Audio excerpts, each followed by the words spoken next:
Assalamu alaikum Kırgızstandықтар, жалпы мекендештер, Москвалықтар, Кыргызстанда жүрген айдоочуларга кайрылат элем. Ушул видео менен бөлүшкүм келди аябай. Кантип ДТП болбоо керек? Эмне себептери бар ДТП болгондо? Айдагандын алдын ала эмне кылыш керек? Жаңы үйдөн чыгып, машинаны жүргүзүп, дегенде негизи ПДД, Кыргызстан менен Россиянын ПДДсы бирдей эле экен, принципи бирдей. Анан эми өтө деп айтпайм, бир 95% бирдей ба, СНГ боюнча, СССР боюнча калып калган экен. Болгону Россияда баягы шаар чоң болгондон кийин ар кандай транспорттор көп, кошумча жанагындай правилалар киргизген экен. А так Кыргызстандын бүт правилалары окшош эле экен да. Эң биринчи киргизгенде силердин ар бир машинаңарда жеке эле Россияда эмес, любой жерде Кыргызстанда деле обязательно аварийный знак, огнетушитель, аптечка болушу керек да. Бул жок, уже нарушение. Бул нарушение эмес. Анан бул не обязательно, буга жаспайт, анан туда-сюда деген кереги жок. Булар өзүңөр үчүн да. Мен башыман көп нерсе өттү Кыргызстанда жүргөндө. Мисалы эми ар кандай техникада болчу. Күйүп кетет машина, ДТП болгондо бир жер болот. Азыр эми баягы газовый оборудование койгондор аябай көп болду. Бензин кымбаттаганына байланыштуучу. Огнетушитель обязательно керек деп ойлойм да. Любой машинада. Мен өз көзүм менен баягы көрүп калгам да, баягы ДТП болуп кыпчылып чыга албай алган адамдардычы. Анан элестеткиле элем ошону. Живой күйүп атканчы. Ошондой көп учурлар болгондо. Бул биринчиден. Экинчиден, силердин ДТП болбойм десеңер, обязательно 4 дөңгөлөк окшош деп дегенге алысмын. Бирок алдыңкы экөө окшош болуш керек, артыңкы экөө окшош болуш керек. Эмнеси менен окшош? Размерлери менен окшош. Рисунок, даже фирмалар менен окшош болуш керек да, желательно. Уже эки башка болду, бул уже нарушение болуп эсептелет. А эмнеге нарушение? Значит, бул коопсуздукка, то есть дал келбейт. Бул уже ДТП болгонго уже прямой биринчи причинаңар да. Мисалы үчүн бул рисунок, бул размери, бул качествосы, бирөөсү мягкий болсо, бирөөсү твердый болот. Ушундай болуп калышы мүмкүн да. Эки алдыңкы окшош болуш керек, самый главный, эки арткы окшош болуш керек. Анан любой машинанын эшигин ачсаңар, капталына жазылуу да, кайсы кандай размер коюлуш керек. Мисалы бул жерде 15, 16 диагональ койсо болот экен. Анан 2-3 давление дейт. Эми бай 2-3 давление бул жанагы Европаларда койсоң болот. 2-3 менен эле жүрсөңөр болот. Бирок мен лично 2-2 менен жүрөм. Анан жанымда мындай алгам авторустан. 500 рубль турат да. Өзүм үчүн да, билесизби, кээде баягы бир жумада бир текшерип коем. Кээде бир жери чыгып калат, маргандай случайда. Москвалыктар билсеңер керек, ушул эмнеге жаман болдум бул жерде вулканизациясына. Билсеңиздер керек, вулканизация бул жерде уже 2 жолу бардым окшойт. Дөңгөлөгүм жарылып калып барып, бир жыртыгын жамап коюш үчүн, жгут бар го, на месте салып, жгут салыш үчүн 600 рубльдан 1000 рубльга чейин турат. Бир жыртыгын жамаш үчүн. Чечип алып чапташ үчүн 1000 рубльдан 1,5 рубльга чейин экен. Любой жер ушундай экен. Анан эми бул билбейм, мен оюмча чересчур эле кымбат го деп ойлойм да. Бизде айланайын Бишкекте мисалы үчүн 100 сомго чечип алып жамап да берет да. Анан бир иним айткандай, байке бул жерде жаматкан невыгодно дейт.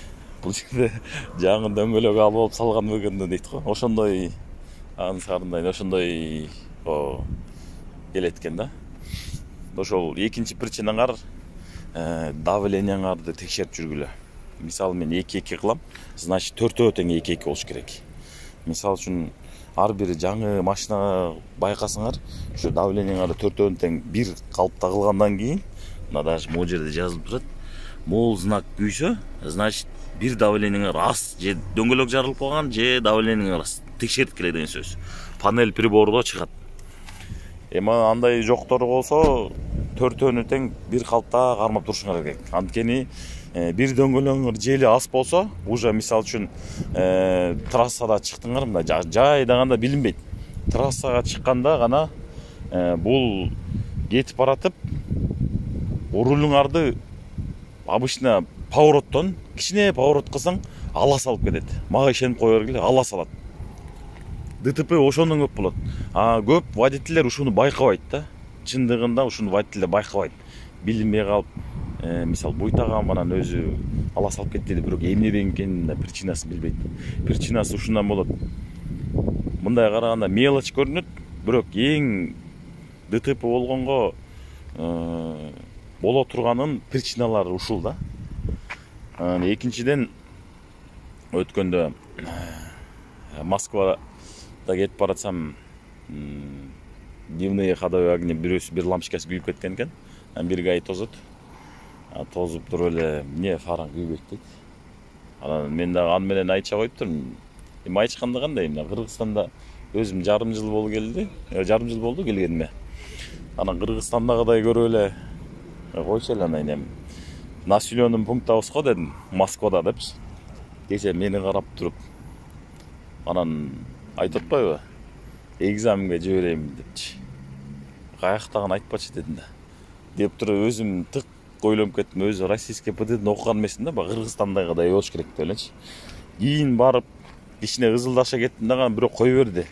Анткени бул кой бериш керек. Например, бул бир лампочкаң күйүп кеттиби, бул уже сен үйүңө жетип алганга болот. Сен мисалы үчүн чыгаардын алдына баары иштеген да, жолдон кетип барат, может бир лампочкасы күйүп кетти. Бул үйгө чейин жетип алган, ремонтко чейин жетип алганга болот да. Кой берди менчи, лампочкаң жазып ал деп. Мейлдедим дагы, анан уялганыман ПТдин ачып окусам, бул жерде Россияда, Кыргызстанда эмес экен. Бул жерде күндүзү населенный пункту, населенный эмеспи, күндүзү обязательно дневные ходовые огни же болбосо ближний светофор постоянно күйүп туруш керек экен да. Ушу билбегендерге ушуну билип алгыла. Фара постоянно күйүп туруш керек. Ошол ушуну айткым келди. Дөңгөлөктөрүңөрдү, давлениеңерди постоянно текшерип турула. Бир калыпта болуш керек. Мен мисалы үчүн 2-2 кылып коем, 2-2 бул нормальный. Бишкекте жүргөндө 2 кылчумун. 2 кылып жүргөндө Бишкекте жай айдайсың, анан мягкийрээк да болот негизи. Анан ысык кезде, ысыган сайын бул воздухта берилет да, күн ысыган сайын. Москвада эмнеге 2-2 кылып алдым? Бул жерде көбүнчө мисалы 60 деген жерде 80 айдайт экенсиң, 80 жерде 100 айдайт экенсиң, 100, 110, 130га чейин айдайт экенсиң. Канчалык катуу айдаган сайын, ылдам алдаган сайын, бул кичине көбүрөөк давление кылып койсоң, жеңил да жүрөт, расходуң да аз болот да. Бирок өтө көп кылып койсоң дагы болбойт. Өтө көп кылып койсоң, например, аябай таш болуп, амортизаторларың да иштебейт, катып каласың да. Андай 2-2 самый нормальный да. Ошондой болот экендештер. Дагы эмне айтайын дедим эле. Эми бул ошол причиналарды ошо көбүнчө ушинтип абайлап айдаңыздар. Эмени айтайын дегем.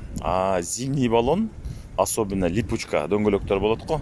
Алар 2-2 эмес, алар даже өзүнүн жумшактыгына карата. Кээ бирлер 2-2 нормальный. Мен бирде бир ошо Бишкекте жүрүп эле бир дөңгөлөк алгам, липучка. 2-2 кылсам деле болбойт. Анан 2-4 кылып алып жүрчүмүн.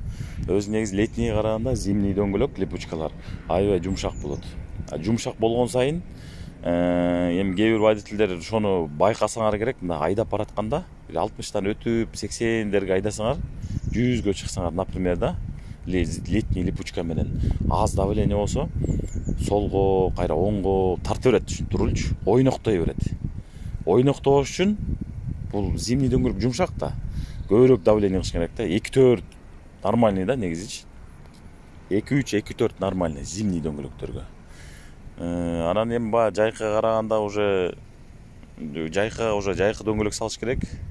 Эмне дегенде зимний дөңгөлөктөрүңөр атайын рассчитанный суукка, биринчиден липучкаңар, например, ысыкта айдасаңар бат жейилет, ал жумшак болот өтө эле.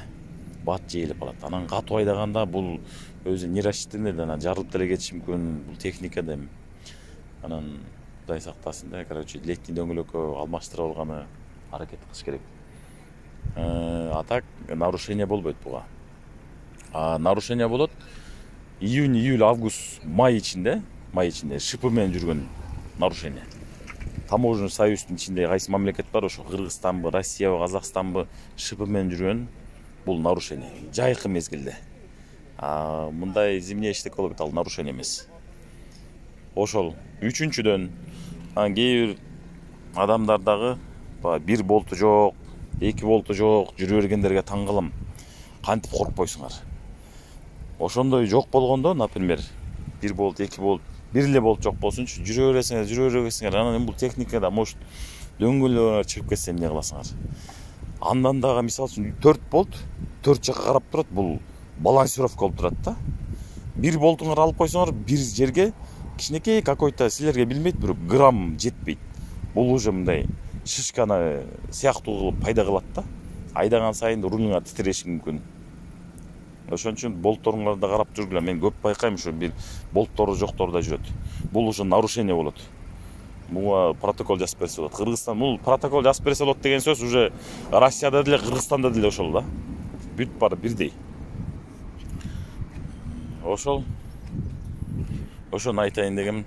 Анан эң последний айданга чейин өзүңөрдүн машинаңарды байкап турушуңар керек. Мисалы, ходовой бизде тыкылдадыбы, мына коркушуңар керек деп жатчы. Эмнеси тыкылдап атат? Бир каратып коеюн.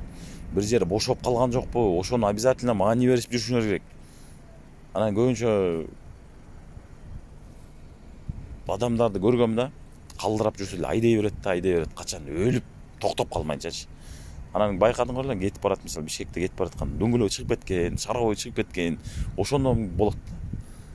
Калдырадыбы, кичине тырыктадыбы, каратып кой. Хотя жок дегенде карап кой, мындай безопасный эле, мындай жүргөндө эчтеке болбойбу? Ошолорго койушуңар керек. Анан дагы эми баягы машинаңды канчалык өзүң карасаң, өзүң да ошондойсуң да.